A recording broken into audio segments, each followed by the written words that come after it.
السلام علیکم ورحمۃ اللہ وبرکاتہ۔ آج ہمارا نیکسٹ ٹاپک ہوگا سکون اینڈ جزم کا۔ تو ہم نے ان کی ادائیگی کرتے وقت کیا خیال رکھنا ہے؟ جزم یا سکون کیا ہوگا؟ جب بھی آپ نے اسی چھوٹے سے دال والا سائن جب آپ کسی لیٹر کے پہ اوپر دیکھیں تو وہ سائن کہلاتا ہے سکون، جزم کا سائن کہلاتا ہے یہ سکون اس کو بولتے ہیں۔ تو اس لیٹر کو ہم نے ادا نہیں کرنا ہوتا، یعنی کہ اس لیٹر کی ہم ادائیگی صرف اس کی ساؤنڈ کرتے ہیں، باقی اور کچھ بھی نہیں ہے، اس پہ کچھ نہیں پڑھا جاتا۔ تو جب جس کسی لیٹر کے اوپر اگر ہمارے پاس سائن ہوتا ہے جزم یا سکون کا، تو وہ لیٹر ساکن ہو جاتا ہے، یعنی کہ اس کی اپنی کوئی حرکت نہیں رہ جاتی، اس کے اوپر کچھ نہیں ہوتا۔ اور اس کی ادائیگی کرتے وقت ہم نے خیال رکھنا ہوتا ہے جو اس سے پہلا لیٹر ہوتا ہے جس کے اوپر کوئی حرکت ہوتی ہے، ہم نے اس کو اس کے ساتھ ملا کے ادا کرنا ہوتا ہے۔ جیسے تا یہاں پہ ساکن ہے، میم ساکن ہے، فا ساکن ہے، تو جب ہم نے اس کے اوپر ساکن کا دیکھا سائن ہے تو ہم اس کی ادائیگی کریں گے اس کو پیچھے والے لیٹر سے ملا کے، جیسے حمزہ زبر تا ات، حمزہ زبر میم ام، حمزہ زبر فا اف، ات ام اف۔ اس طریقے سے آپ نے ان کی ادائیگی کرنی ہے۔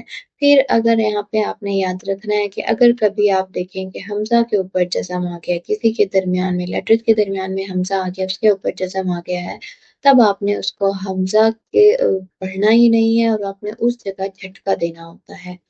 تو آپ نے اس جگہ پہ جھٹکا دینا ہوتا ہے، یعنی کہ اگر کہیں پہ آپ کے پاس لکھا ہوا ہے فا کے اوپر زبر ہے اور الف ہے یہاں پہ، اور الف کے اوپر ساکن ہے، تو آپ اس کو فا نہیں پڑھیں گے، آپ اس کو فا پڑھیں گے، فا۔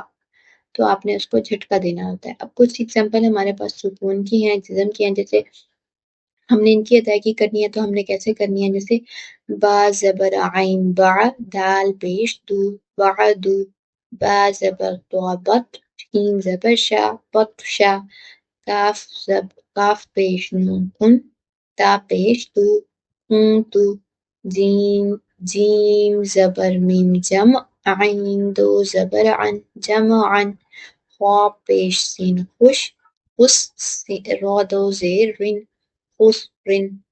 تو اس طریقے سے ہم نے سکون کی ادائیگی کرنی ہے۔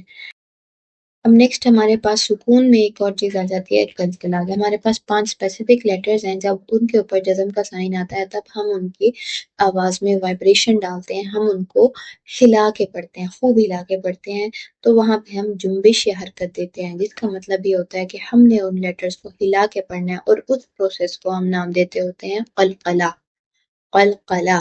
اب حروف قلقلہ ہمارے پاس جو ہوتے ہیں وہ 5 ہوتے ہیں، اور اس کے مجموعے کو ہم کہتے ہوتے ہیں قطب جدین، یعنی کہ وہاں پہ ہمارے پاس کچھ ایسے لیٹر جن کو ہم نام دیتے ہیں قطب جدین کا، جن میں لیٹرز ہمارے پاس 5 ہیں، جیسے قاف، تو، با، جیم، دال۔ اب جہاں کہیں بھی یہ لیٹرز ہوں گے اور ان کے اوپر جزم کا سائن ہوگا تب ہم وہاں پہ کلکلہ کریں گے۔ کلکلہ سے مراد ہم اس آواز کو خوب لٹائیں گے، خوب اس میں وائبریشن پروڈیوس کریں گے، جیسے حمزہ زبر قاف اق، حمزہ زبر تو اق، حمزہ زبر با اب، حمزہ زبر جیم اج، حمزہ زبر دال اد، اق، ات، اب، اج، اد۔